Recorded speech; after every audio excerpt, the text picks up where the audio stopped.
It's the Real News Network, and I'm Greg Wilpert in Baltimore. The website The Intercept released a series of articles last Sunday which provide strong evidence that last year's conviction and imprisonment of Brazil's former president Lula da Silva was politically motivated.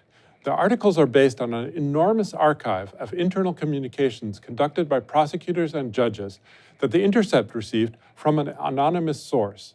The Intercept says that they will be publishing many more articles as they proceed to analyze the archive. Lula da Silva has been in prison for just over a year now, serving a 24-year prison sentence on corruption charges relating to the so-called Lava Jato or car wash corruption investigation, in which the construction companies Grupo OAS and Odebrecht were at the center. Lula was convicted shortly before last year's presidential campaign, in which he was the leading candidate.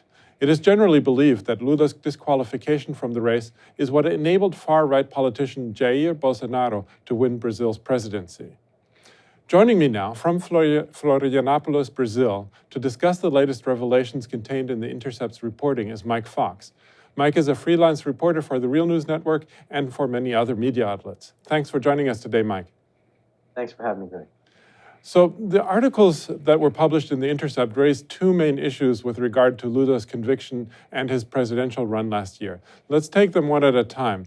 Now, first there is the issue of how prosecutors tried to prevent Lula from giving an interview to Brazil's largest newspaper, Folha de São Paulo. What is the revelation here, and what is the significance of what prosecutors did? Right, so it was in September 28th of last year, the Supreme Court ruled that Lula would be allowed to give this interview. Almost immediately thereafter, what we've seen from these telegram messages is that prosecutors in the Lava Jato task force kind of blew up, scheming for the next 24 hours about how they could possibly stop this. They called this mafioso, they called this ridiculous, insane. It was very clear about their political identification and what they were trying to do in order to move to block this interview, for their fear that the Workers' Party, this could kind of lift the Workers' Party forward into the first round and into the second round elections to potentially win the election. In the end, the interview itself was blocked by an appeal from Novo, one of the right-wing political parties. So they expressed that they were relieved in these telegram messages. So this is just a very clear example of a situation where these prosecutors were actively plotting to try and block as much as possible the Workers' Party from potentially returning to power. So the second issue that the Intercept articles highlight has to do with the evidence against Lula and how the judge in Lula's case, Sergio Moro, and the main prosecutor, Deltan Dallagnol, communicated with each other to make a case against Lula. Now, what did the Intercept find here? Right, so this is potentially even more damning. It's important to remember that Brazilian justice system is very similar to the United States. A judge is supposed to be impartial. He accepts the information from the prosecution and then from the defense and makes his decision. But what's clear from these telegram messages is that he was actually working hand in hand with the prosecutors in the case against Lula. What came out from here is he was helping to collaborate. He was kind of making recommendations that Deltan and his team should maybe reinvert the direction of the investigations that they were going on to. At one point in the messages, he says, nothing's happened for a month. You guys need to get moving. You guys to get out in the street and continue these investigations.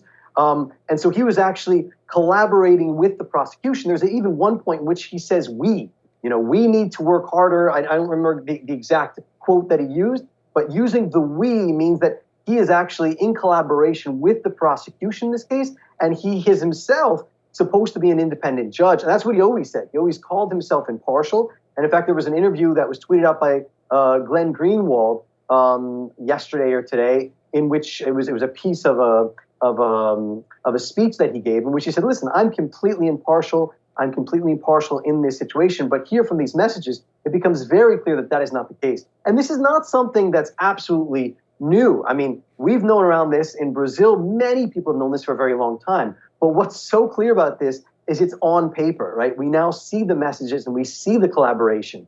What you also have is a situation where Deltan Dallagnol, who's the lead prosecutor with the task force, actually came out at one point in messaging with Sergio Moro saying, listen, I don't think there's there's enough evidence to convict Lula. And he was also concerned about the location, why Lula would be tried within the larger Lava Jato investigation. So why would it be Sergio Moro that would be trying him? So this is another thing that became very clear within these messages, that even the lead prosecutor didn't think they had enough evidence in order to be able to convict him. I think it's also important to note that Sergio Moro himself, then after prosecuting Lula, convicting Lula, he then went on to become a justice minister for Jair Bolsonaro, which also, again, would not have been possible if Lula hadn't been convicted, or presumably wouldn't, because Lula might have won the presidential election. Absolutely. And there's a very interesting, I think we're going to see more about that specific point in the coming weeks. I mean, we know that The Intercept has only gone through roughly 1% of the total messages that they've received. So this is the tip of the iceberg. And Glenn Greenwald has alluded to the fact that they may have some information that even before the elections, Sergio Moro had already spoken with Bolsonaro about this potential Minister of Justice position, and that he may have already accepted. Wow. Now, what have been the reactions to this in Brazil? No doubt, of course, Lula's supporters feel vindicated, but what are his opponents saying about the revelations, and what has been the media's reaction to it?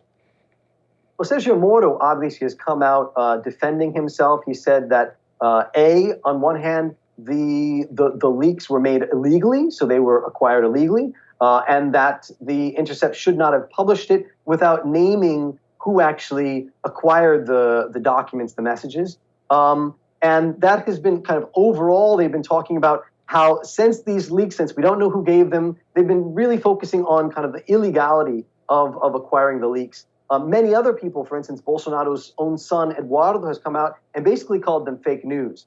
He's been talking about how he believes they may be manipulated or just a move in order to try and taint the Bolsonaro government at a moment in which it's fairly weak. Obviously, there have been the very large protests that have been growing against the education cuts. We've got a general strike plan for this Friday. And so they kind of see it within that context. In that same, in the same interview, Eduardo Bolsonaro admitted that he hadn't read these leaks. And that's been one of the things that's come out. The very first day, these were released on Sunday. And that very same day, the Lava Jato prosecution team came out and basically confirmed that these were legitimate messages.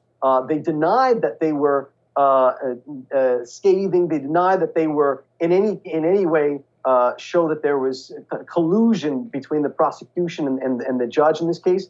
But they admitted that they were legitimate, and that's one thing that a lot of people, kind of Bolsonaro supporters or supporters of Judge Sergio Moro, have not been talking about. And obviously, the Bolsonaro supporters have been very, very vocal on social media, defending the Lava Jato, defending the investigations, defending Sergio Moro, and defending Bolsonaro. It's important to put into context how important Sergio Moro is for recent years in Brazil. This is the man who led the largest corruption investigation in the history of Brazil. And for the right, he was very much seen as kind of a superhero. I mean, he was expected to be the man who would get the next post on the Supreme Court, and his name has even been floated for potential presidency for the 2022 elections.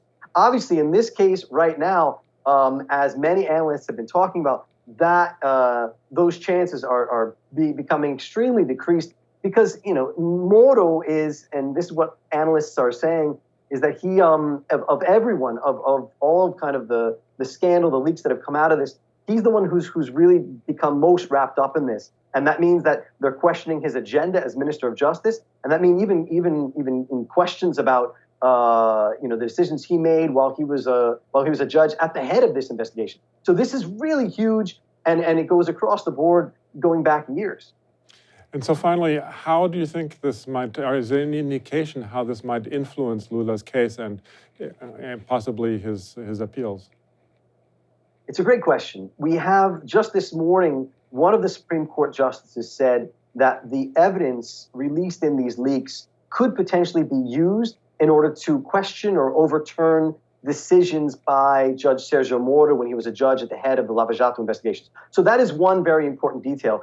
The Supreme Court is literally this afternoon supposed to be hearing a case, an appeal over freeing Lula over Lula's case. So that's something that's coming up. We're going to be watching very closely.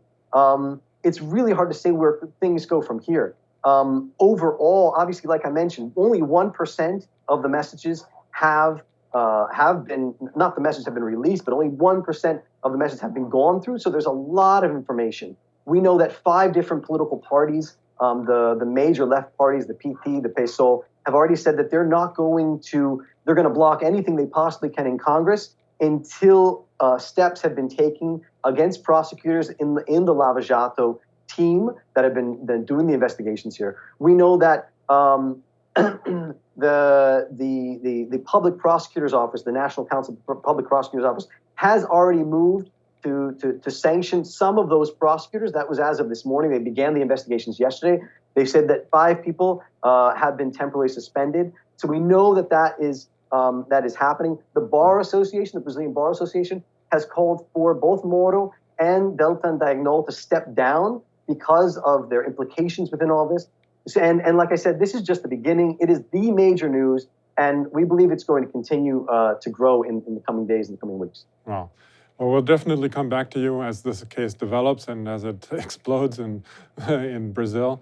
But we're going to leave it there for now. I was speaking to Mike Fox, freelance reporter based in Florianópolis, Brazil. Thanks again, Mike, for having joined us today. Thanks, Greg. And thank you for joining the Real News Network.